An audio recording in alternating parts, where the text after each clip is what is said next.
एक artificial intelligence ethics expert, एक data scientist, एक startup company mindful AI lab की फाउंडर।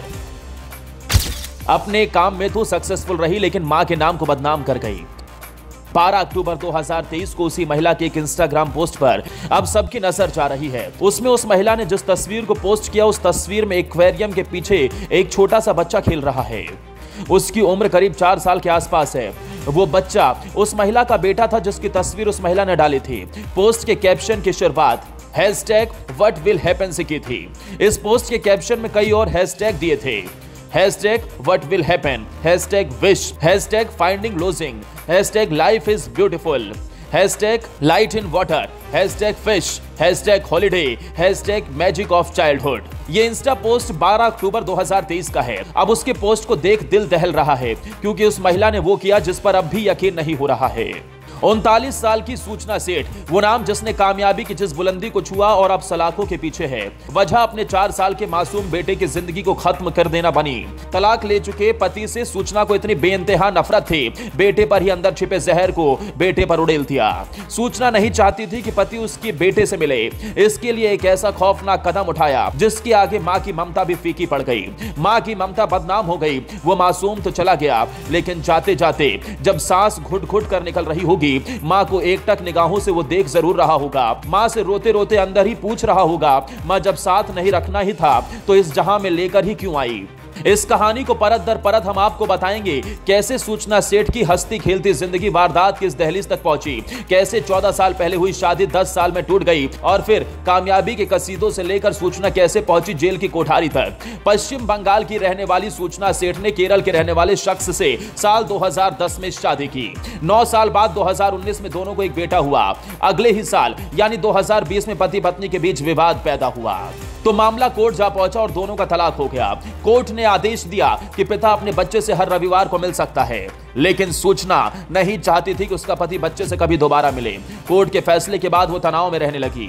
वो बच्चे को पिता से मिलने से रोकने के लिए हर तरकीब पर विचार करने लगी। फिर रचा खौफनाक षड्यंत्र। सूचना सेठ अपने 4 साल के बेटे को गोवा घुमाने के बहाने 6 जनवरी को बेंगलुरु से फ्लाइट लेकर रवाना हुई थी। गोवा एयरपोर्ट से कैंडोलीम इलाके के सोल नयान ग्रैंड होटल में ठहरती है, जिसकी पहले से उसने बुकिंग करा रखी थी। बेटे के साथ 8 जनवरी तक सूचना गोवा के अलग अलग इलाकों में घूमती और फिर उसी रात बच्चे की जान ले जाती। करीब 10 बजे सूचना से होटल के रिसेप्शन पर फोन किया। तुरंत बेंगलुरु के लिए एक कैब बुक कराने को कहा। ट्रेवल डेस्क पर मौजूद शख्स ने सूचना से कहा, 550 किलोमीटर कैब से जाना महंगा भी पड़ेगा और वक्त भी ज्यादा लगेगा, लिहाजा वो फ्लाइट बुक करा लें। लेकिन सूचना ने कैब से ही जाने पर जोर दिया।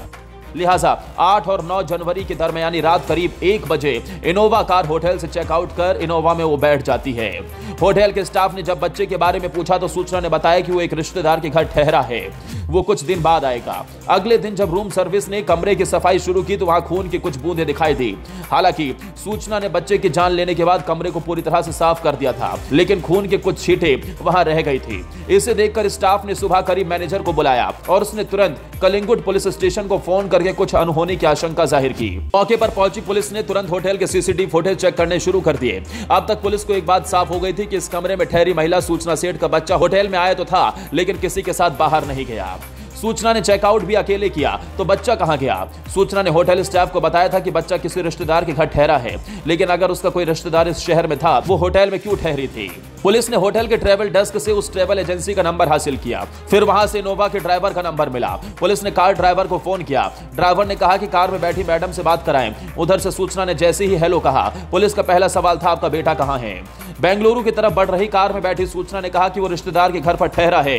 बेझिझक उसने एक पता पुलिस को बताया। पुलिस ने तुरंत मामले की तस्दीक के लिए एक टीम सूचना के दिए गए पते पर भेजी। जांच के दौरान पता चल गया कि एड्रेस फर्जी था, यानी कि पुलिस को पक्का लगने लगा कि अनहोनी तो हो चुकी है और आरोपी महिला फरार हो गई है। लिहाजा बिना देर किए पुलिस ने तरकीब भिड़ाई और कैब ड्राइवर को फोन कर कहा कि बिना कुछ बोले ध्यान से सुनो, कैब को तुरंत नजदीकी थाने में ले जाकर वहां के पुलिस कर्मियों से बात कराओ। फर्राटा भर्ती इनोवा अब तक करीब 350 किलोमीटर की दूरी तय कर चुकी थी। बेंगलुरु से 200 किलोमीटर पहले कर्नाटक के चित्रदुर्ग में आई मंगला पुलिस स्टेशन दिखाई दिया। वो तुरंत गाड़ी लेकर पुलिस स्टेशन चला गया। सूचना के कुछ भी समझने से पहले ड्राइवर ने फोन मिलाकर आई मंगला पुलिस स्टेशन में मौजूद पुलिस कर्मियों से गोवा पुलिस की बात करा दी। पुलिस ने आई मंगला थाने के पुलिस कर्मियों से महिला के सामान की तलाशी लेने को कहा। सूचना ने जिस बैग को अपने साथ ले गई थी तो उसे जैसे ही पुलिस ने खोला, कपड़ों के नीचे छिपा कर रखी गई बच्चे की लाश बरामद हो गई। बच्चे के शव मिलने के बाद गोवा पुलिस के जहन में तमाम सवाल थे। 4 साल के जिस बच्चे की लाश बैग में थी वो कौन था? क्या वो सूचना का बेटा था? अगर बेटा था तो फिर एक मां ने अपने ही बेटे को अपने हाथों से क्यों मारा? जान लेने के बाद वो शव को बैग में रखकर 550 किलोमीटर की दूरी तय कर बेंगलुरु क्यों जा रही थी? और अगर लाश को ठिकाने लगाना ही था तो गोवा में क्यों नहीं लगाया? सबसे बड़ा सवाल तो यही है कि एक मां ऐसा कैसे कर सकती है।